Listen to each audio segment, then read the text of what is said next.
The 5 features that make upgrading to iPhone 8 totally worth it. Agonizing over whether or not to upgrade your iPhone 8 has become a ritual of fall. At first, it was all about timing your 2-year contract period to end right at the moment the new one came out.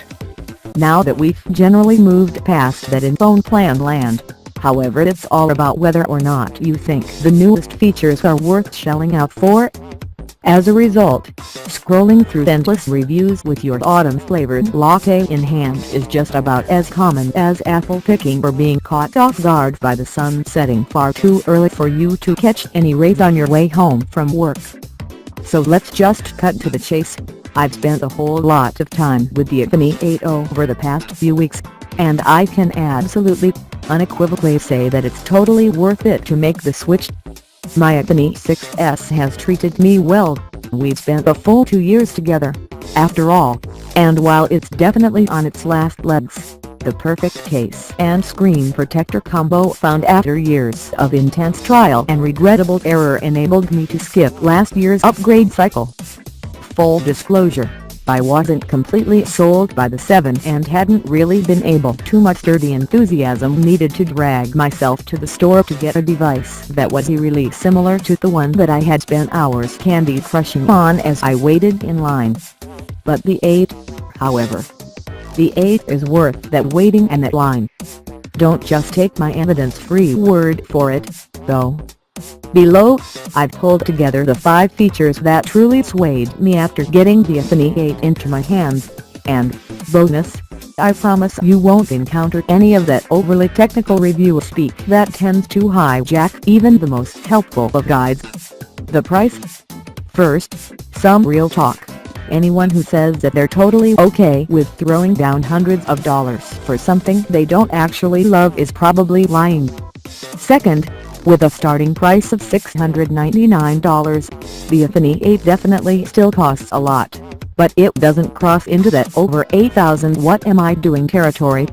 The biggest selling point for me was being able to more effectively use the features that were introduced with iOS 11, like augmented reality see below but didn't quite run right on my older model phone. In other words, you can get a whole hell of a lot more memory and a stronger processor with the 8, and it actually feels like an upgrade, so that makes the price tag worth it. And again, as much as we all desperately want the gorgeous beauty that is the X, the 8 feels like a different enough phone to make you feel pretty good about not spending all your savings in one fell swoop. Augmented reality. As I mentioned, as soon as iOS 11 rolled out, I was on it. But with my 6s, I wasn't able to get the sort of magic that I was expecting. With the 8, it actually makes AR feel natural and part of your everyday life, something I've never quite felt with VR.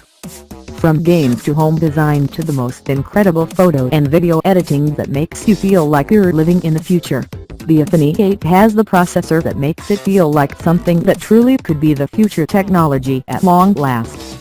To get a sense of what I'm talking about, check out this rundown of my favorite apps and games that I dug into with my trusty iPhone 8. Wireless charging. I'll be honest, I was one of those people who figured that there was a good reason behind why wireless charging took so long to roll out and had kind of accepted that it was not an essential feature. Consider me schooled, though. Saying goodbye to annoyingly rooting behind my couch, beside my bed, and in drawers full of cords to find the right one that hadn't frayed and fit the current model.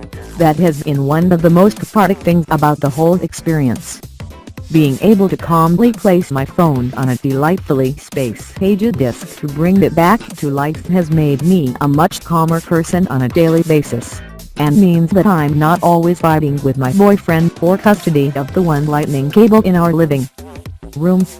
Bonus, being able to choose to charge things manually is great, too. True Tone. I have no clue how it is that Apple was able to get this feature to be so damn perfect, but my eyes are eternally grateful for the fact that looking at my phone is now so much more pleasant.